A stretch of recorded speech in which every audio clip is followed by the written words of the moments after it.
What up, though, everybody? Welcome back to another episode of Daily Upside. I'm your host, Keenan Rivals, bringing you sports cars news every day. Got a pretty exciting video today. As you can see, the tabs up top are pretty heavy for those of you who are watching this on YouTube. For everyone who's on a podcast, shout out to you as well. Definitely go ahead to Apple Podcasts and leave a review. It means a lot, and we haven't had a review in quite some time, so definitely want to get those reviews up. 5 stars only. We only do 5 stars. A lot has been going on in the market, as I kind of alluded to yesterday. So excited to pick back up on this. Before we get into it, though, I do want to remind everybody about the High Upside Show subscription. If you guys like this content, if you enjoy it, if this brings you value, head over to the highupsideshow.com and take 30% off the annual subscription. I'm only doing this for a few days. I think it's more important than ever to sign up for this because today is going to be the last day of Daily Upside, at least in this capacity. I'm going to be doing Daily Upside every day, but it's going to be a day behind. I'm finding that bringing real analysis takes a lot of work. And it's just impossible for me to get this stuff up in real time without uploading it at like 1 or 2 o'clock. I've always envisioned this show to be something that you listen to in the morning, on the way to work, 8 in the morning or something along those lines. And in order for me to bring that to like fruition, I'm going to have to do it a day before. But if you want that real time analysis, if you want to be in the field with us, if you don't want to wait one day to kind of get the news, then you definitely want to sign up for this membership. It's super important, especially with how fast this market is moving. So yeah, right now the membership is on sale. It's less than like a cup of high-end coffee, per day. You get a whole month of content. You get videos every day. You get access to the Discord.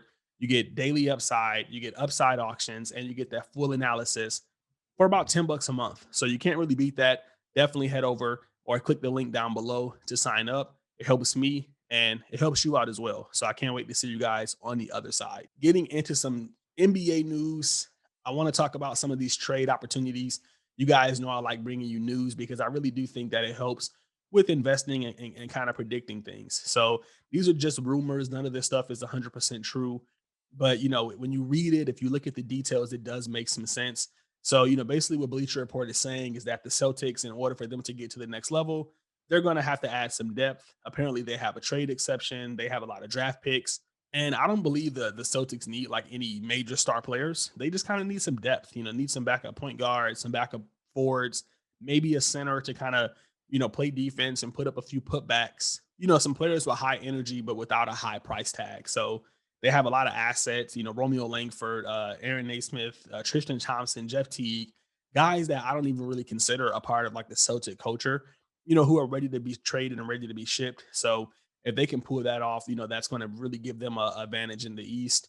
Not really interested in this Blake Griffin trade, but I do like what I see with the Cavaliers. Maybe looking to trade him.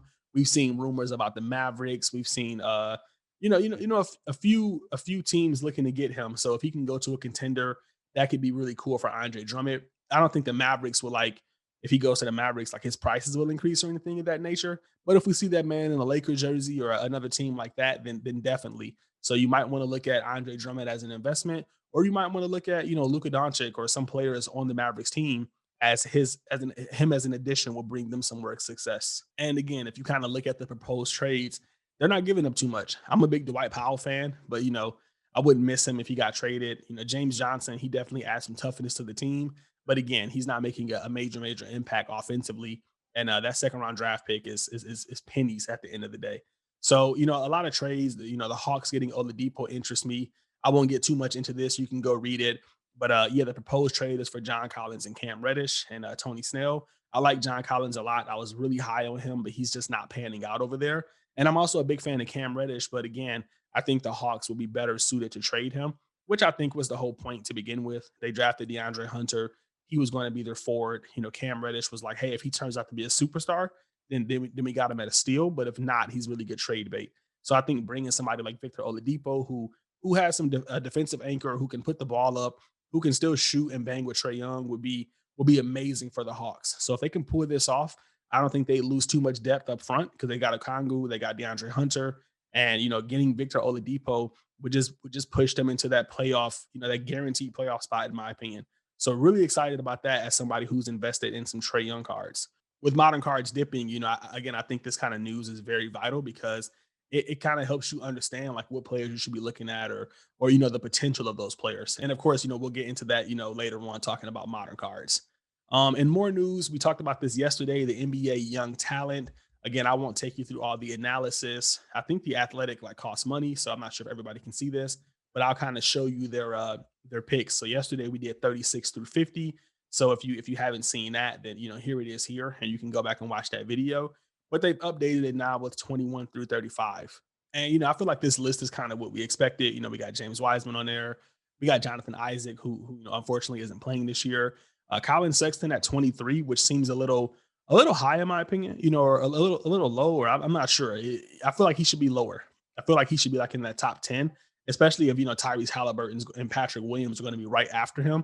So you know, a little bit of disrespect to Colin Sexton and Darius Garland, in my opinion, and Kobe White. You know, I feel like they should just be ranked higher than those guys, but I haven't read that analysis, so I'm interested to see what the Athletic thinks about them.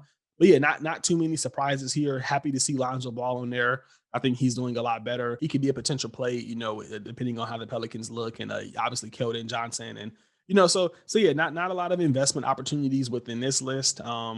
These guys are just kind of like, you know, where they're at, you know, kind of 21 through 30, not going to do too much, but not going to do too little. So yeah, that wasn't really helpful in terms of investing, but I did want to make sure I, you know, continued to show you guys this because we brought it up yesterday. Hopefully 1 through 20 will be a little more exciting, and can kind of, you know, make us some money. So we'll continue to look at this tomorrow, assuming they release it. Now, another article that happened on the Bleacher Report that I wanted to point out, and as always, these will be in the description below, was this LeBron James Top Shot article. So Top Shot has just been getting so much press. If you're on Twitter, you've seen it. Now we have the Bleacher Report talking about it. We got NBA players talking about it, and yeah, apparently Yodo scooped up the legendary LeBron moment. This is the Cosmic Series 1. This is only going to be like one of these sets released, and it went for $208,000. So that's a new all-time high, I believe, for a Top Shot moment. Yep, the Top Shot acquisition for any. Yep, that's the top one. And yeah, it's just an insane pickup, and you know, it's a great moment. So you know, as Roham said, who is the CEO of Dapper Labs, the you know, creators of Top Shot, that it's an iconic buy, and it's setting the market. I think right now the highest you can spend it on a Top Shot moment in market is 250,000. So, you know, this is close to the top. So we'll see if, you know, Top Shot kind of opens up that to 500,000 or to a million. But I think the idea is that these moments will one day be $1 million, you know, especially these first generation or Genesis moments, as they call them.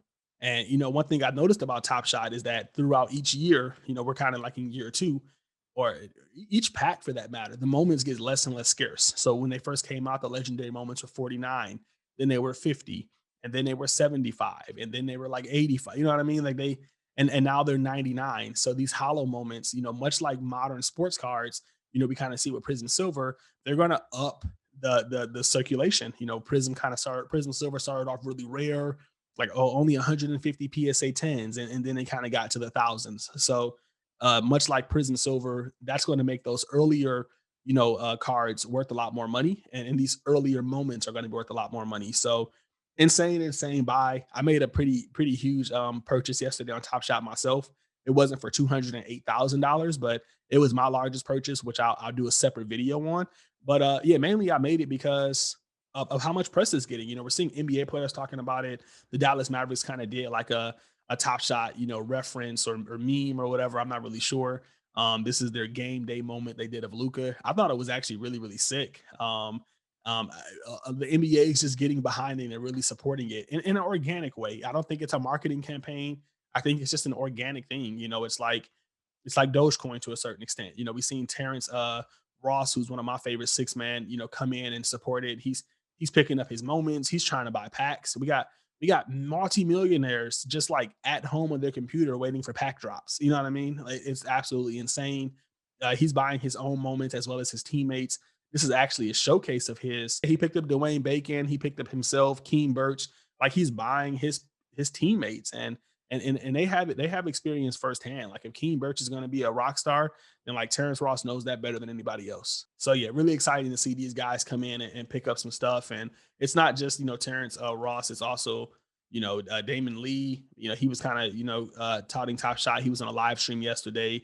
Tyrese Halliburton was talking about Top Shot. You see Josh Hart says, yo, Tyrese Halliburton, I would appreciate if your moments weren't so expensive. And Tyrese Halliburton's like, hey, send that to the moon, because that's the phrase we use now. And it's just a real huge community of people and players, and it's a lot of fun, and it's what we haven't really seen in sports cards. We know a few people are investing in the sports cards, but they're not just being open and displaying it. So really excited to see that for Top Shot and see where it goes.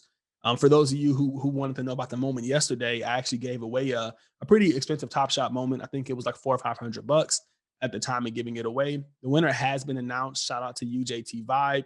And yeah, if you guys haven't followed me on Twitter, definitely do so, because I'll be having more of these moments that I'm giving away. So hit me up on Twitter. I have another one planned pretty soon. And it's just really fun. You just can't really do this with sports cards. I've done some giveaways here.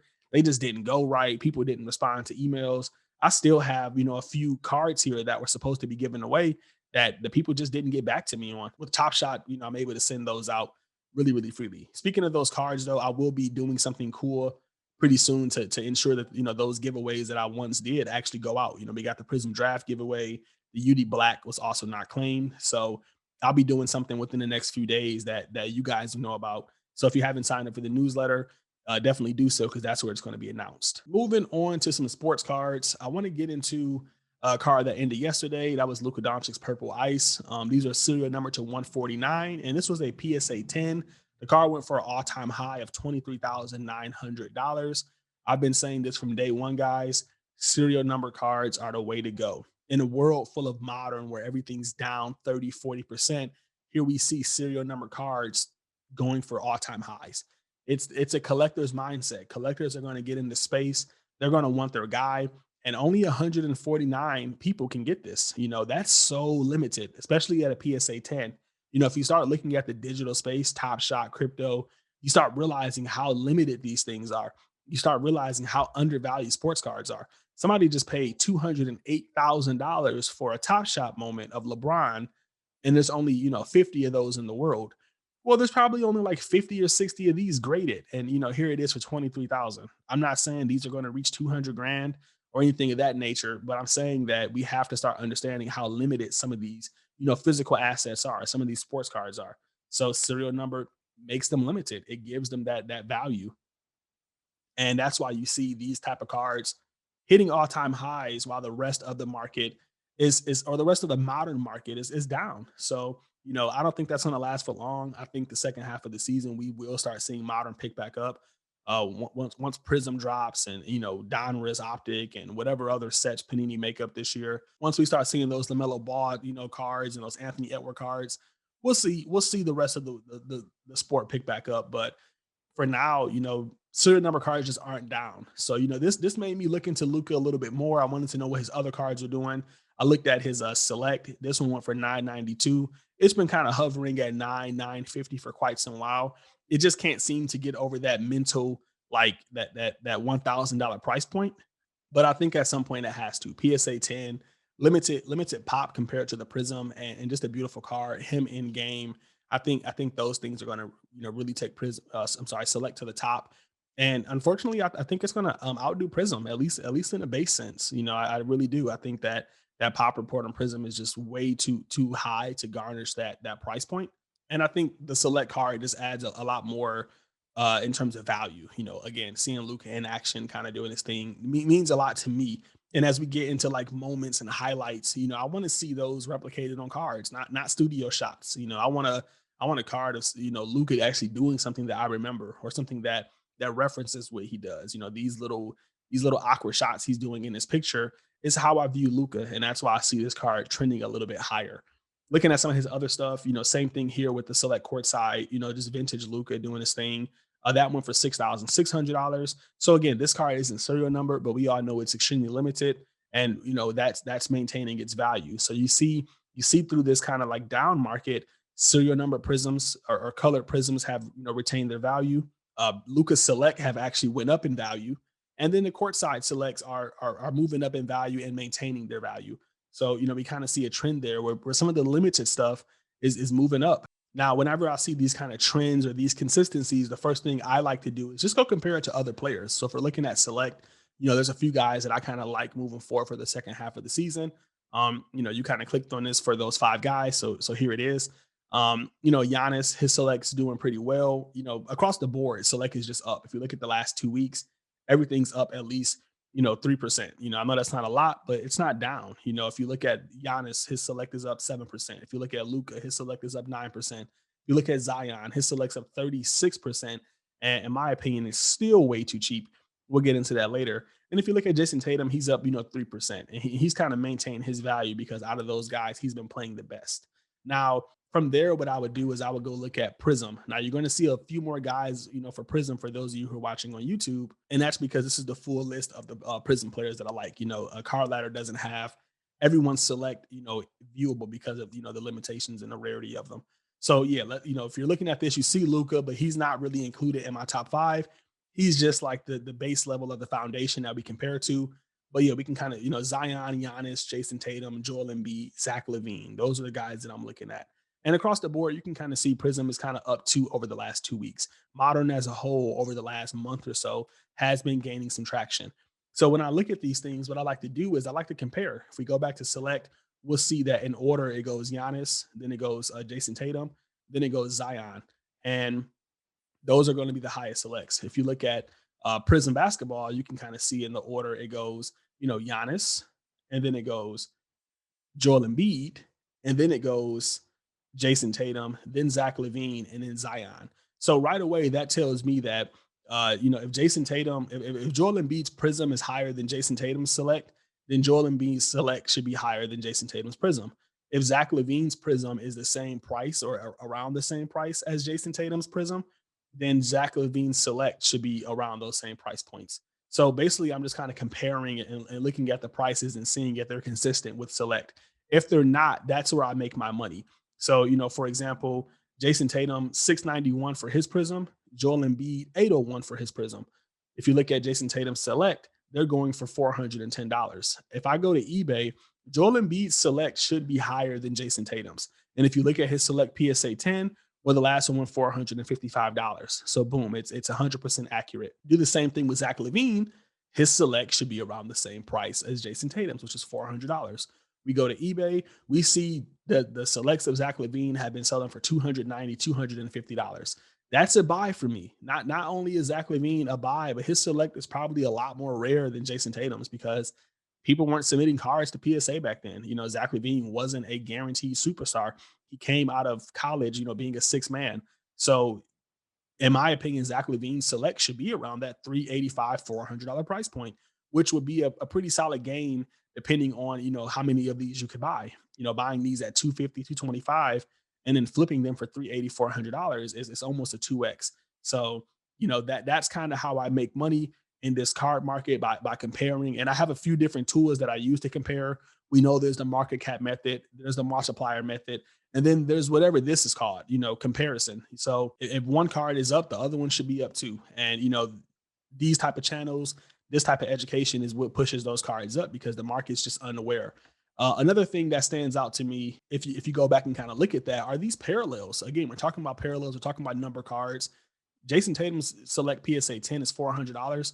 Well, if you look at the completed listings and you look at some trends, you'll see that his select blue, which is serial number to 299, the PSA 10 version of that is about $1,400. Well, based on our analysis, Joel Embiid should be more than Jason Tatum, and Zach LaVine should be at or around the same price as Jason Tatum. If you go look at their blue cards, well, I can get a Zach LaVine select blue number to 249 right now for $999, and it has the best offer option. So I probably can swing it for like 750, 650. In my opinion, again, that's a steal. That card has a potential to 2x, especially with the way Zach LaVine has been playing, 35, 40 a game, potential, trading to a contender, a lot going for Zach LaVine there. So in my opinion, that's a buy. That's why this card is in morning bins. Same thing with Embiid. If you go look at his select blue, he should be more than Jason Tatum, but his select blue is $1,100. If you've been following this channel for a while, we caught this when it was $450. So these have 2x since then, but they're still undervalued if you're going off that comparison. If Joel Embiid's Prism is higher than Jason Tatum's, then his select should be higher too. And much like Zach LaVine, Joel Embiid's probably going to have a rare select card because it probably wasn't that many graded. And unlike Jason Tatum and Zach LaVine, he doesn't have the whole courtside, premier, concourse. He only has one select. So that makes his population of select a lot more lower. So again, just kind of showing you guys how I use these comparisons to make money, to kind of make some arbitration plays, as you might want to say, or just make some money through the gaps. It's not always the largest money. It's not always brag worthy, but it adds up over time. So those are those two guys, Zach Levine, Joel Embiid. I think they're buys right now. Moving forward, Jason Tatum, we kind of used him as a comparison, but relatively, he's still pretty cheap considering how well he's been playing. Modern has been down, and Jason Tatum has been, uh, his cards haven't exploded just because of that. He's been dominating. He's looked great. He's polishing his game. He's added on muscle. He's done everything. He's checked every box. He's checked every box. He has. I have no reason to doubt Jason Tatum moving forward in basketball. So he's a safe pick. And if I had to do like a Mount Rushmore of the next era, he would be on it. So I definitely want to, pick up those cards while the modern sentiment is down. And this is what I'm looking at. I'm looking at these for about $450. I think that's a solid price point. If Luka can move up to like 12 or 1300 in his select, I don't see why Jason Tatum's couldn't move to about 6 or 7. Moving forward, another guy here is Giannis. I mean, Giannis is just, the Bucks aren't looking that great, man.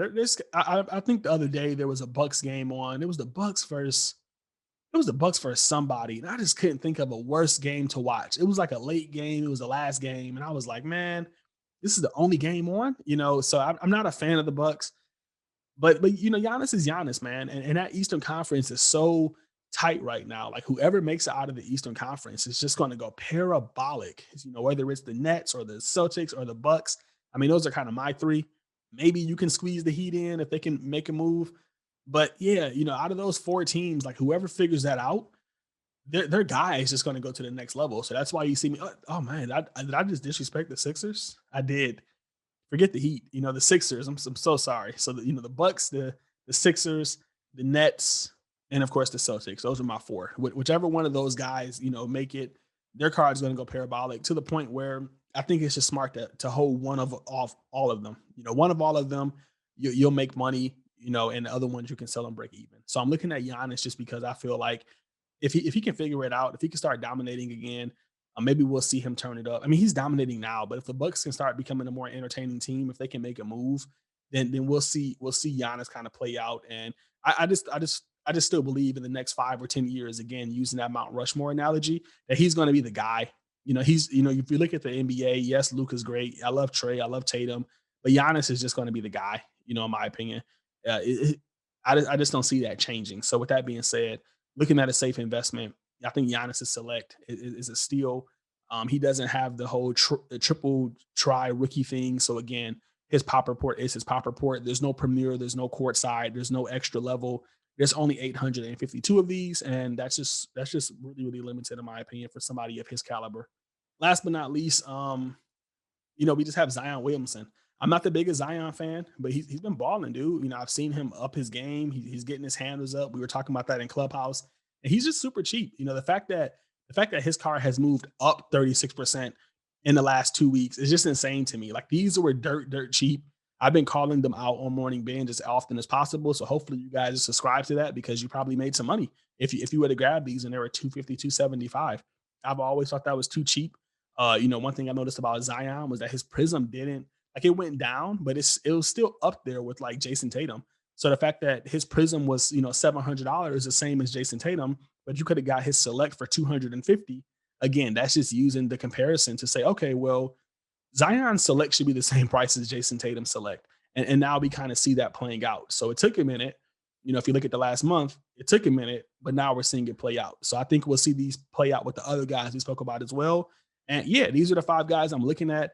This is one of the tools I use to make some money. It's very simple. There's no course for this. It's just super, super easy. If you want to pick up the market cap method to learn the other plays, then I definitely think you should do that. But this is a very basic one that if you have some time and you're willing to sit down and do some research, you can just go through every player, every card, and find these type of plays.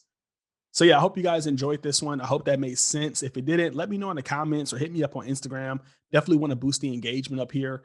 Also, do me a favor, guys. Share this video, show some love on YouTube, on Twitter. I'm really trying to grow this audience and show people, how I look at sports card investing. And and see if I can just kind of make an impact or add some value to you guys. So yeah, shoot me a follow on Twitter. I definitely appreciate that. Also hit me up on Instagram at the High Upside Show. I post a lot of stuff there. This is going to be the last like live episode of Daily Upside. I recorded this today and I'm putting it out today. That's no longer going to be the case, just so I can kind of keep my sanity and keep my promises. So if you guys need to, definitely head over to thehighupsideshow.com and subscribe to my newsletter. We're not doing Patreon anymore. So this initially was 30% off that I gave to Patreon members, but now I'm giving it to you guys as well as we're moving over to a new platform. So definitely go ahead and sign up for that. It means a lot. It's going to bring you a lot of value and you will get those plays in real time. That's going to be it for me, guys. I'll catch you guys in the next one. Happy investing.